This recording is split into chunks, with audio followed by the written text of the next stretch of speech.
My wife and her best friend accused me of having an affair, then got angry when I didn't have one. And my wife, 29F, had a baby last December. It was a traumatic birth, and my wife developed postpartum depression. While she was originally going to go back to work after the birth, she's been struggling enough that we decided to wait until our daughter was a year old and reassess. She has been going to therapy weekly with my wife home full-time. I've had to work increased hours. This was something we discussed prior to making this decision, and she knew this from the start. A few weeks ago, my boss approached me about a project that would require a lot of overtime in a short amount of time. It would both be great financially and for my career. I talked to my wife about it, and she agreed that I should say yes to my boss. For the 4 weeks I'd be working on this, my MIL and her best friend Jessie, 29F, name changed, would come help out with some of the duties that I typically do. Jessie is a stay-at-home mom with a 4-year-old and a 2-year-old. She began coming over during the day and would watch the kids with my wife. 3 weeks into the project, it became clear that we'd need a few more weeks to get it together. I went home that night and talked to my wife about it. She said she was okay with it, but got very cold in the days after. It wasn't unusual behavior over the past few months, so I didn't think much about it and tried not to take it personally. During the last week of the project, I got home one night and saw that Jessie was still at the house. I didn't think much about it, said hi to her and my wife, and then went to go check on our daughter. Before I could get to her room, I heard Jessie say something along the lines of, "He doesn't even stop to greet you. Definitely a sign." Turned around and asked what it was a sign of. Immediately, my wife started crying, and Jessie started accusing me of having an affair. She told me that I must hate my wife because she has PPD and am not attracted to her because she gained weight from the pregnancy. Neither of these things are true. I'm trying my best to help my wife through her PPD while supporting our family. And I think she looks great how she is right now. She just hasn't wanted to have sex, and I haven't pushed. Jessie then demanded to see my phone. I told her no. She told me that's a sign that I'm guilty.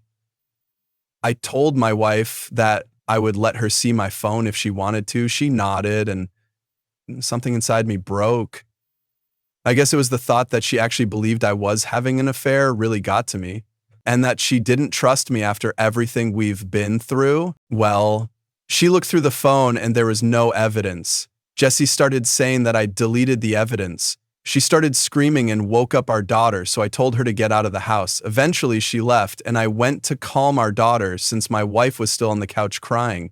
When my daughter was asleep again, I sat down by my wife and tried to talk to her about what's been happening. She told me that she's been worried ever since I started working all the overtime. I told her that we'd talked about how good of an opportunity it was, and she agreed to letting me take on this project. She said it was very suspicious to increase the length of the project. I told her that sometimes that happens. She wanted more evidence, so I showed her messages and emails with timestamps from work and pay stubs showing the OT. She said she believed me and was sorry for doubting me. It was just that Jessie had been telling her that these were all signs that I was cheating.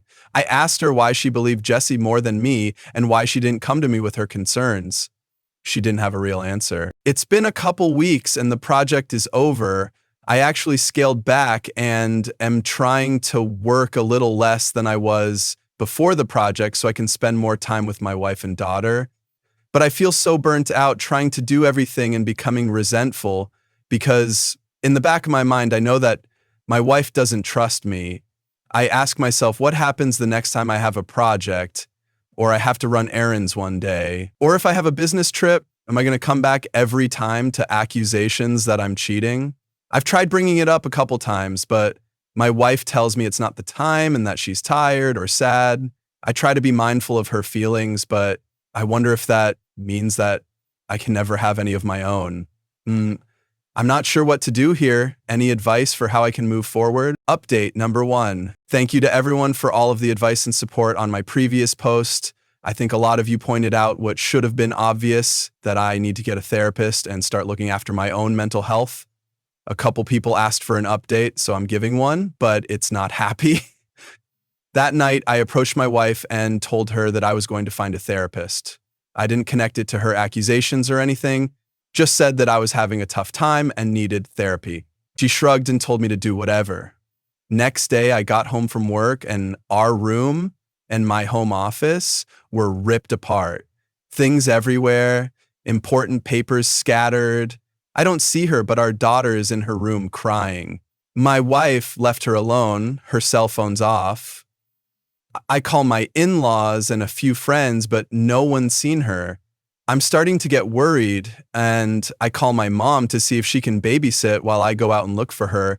Before my mom can get home, my wife gets back. Jesse's driving. Jessie doesn't come in. She hasn't been back in the house since I kicked her out because she was offended by my behavior, but my wife does.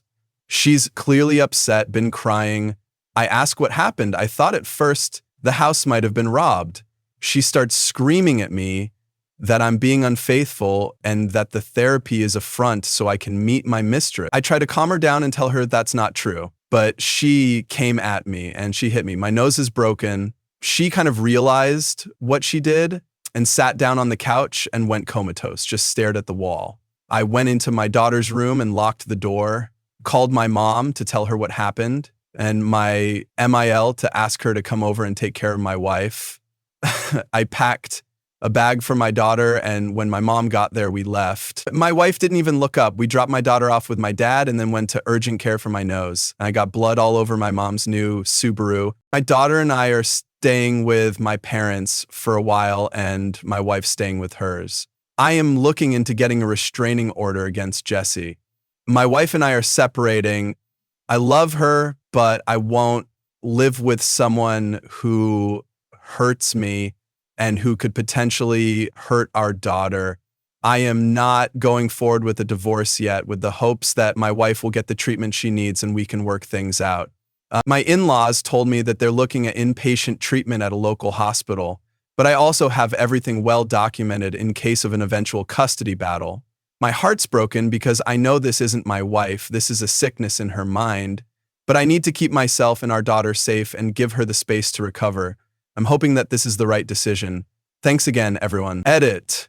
Thank you all for your feedback. I've talked to my parents after reading your comments and came to the conclusion that for my daughter's protection, I need to file a police report. I am headed to the station now. Final update. TLDR. A woman fed lies to my wife suffering from postpartum depression that led to a mental breakdown and her death. She now wants to speak at my wife's funeral. Denying her would start trouble, which I'm not sure would be worth it.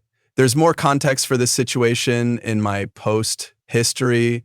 My wife passed on early Monday morning, convinced by her friend Jessie that I was having an affair that I did not have. She had a mental break, which resulted in my taking our infant daughter and staying with my parents for a while. She was with her parents, who planned on taking her to the hospital for inpatient treatment on Monday. On Sunday night, she came to my parents' house and demanded I give her our daughter. Because she had left her alone for several hours the last time she was responsible for her and had gotten physical with me, I refused. I offered to let her come in and spend time with her while my parents and I were present, but she didn't want to come in and wanted to take our daughter with her. She was upset but left. Eventually, a few hours later, she drove her parents' car into a tree and died. The friend Jessie came to see my daughter and me yesterday. After some tears, she told me that she was planning to speak at my wife's funeral. She had already cleared it with my in-laws, but was letting me know as a courtesy. I told her she would not be speaking at the funeral. We fought, and she left after telling me that I was an asshole and not the only person who loved my wife. I talked to my in-laws who are adamant that Jessie be allowed to speak. She and my wife knew each other since they were kids, and my in-laws are close to her. We're all very fragile right now, and I fear that pushing this further would hurt my relationship with my in-laws, which I don't want. Still, the thought of seeing Jessie up there at my wife's funeral makes me feel sick. I don't think I can stand to listen to her, knowing that she took joy in my wife's deteriorating mental health and picked up my wife, leaving my daughter home alone. That being said, I don't trust myself to make the best decisions right now. My mind's clouded by grief, guilt, and fear. My parents are split on what to do. and I don't have the energy to reach out to my friends. So I'm coming here again to ask for your advice.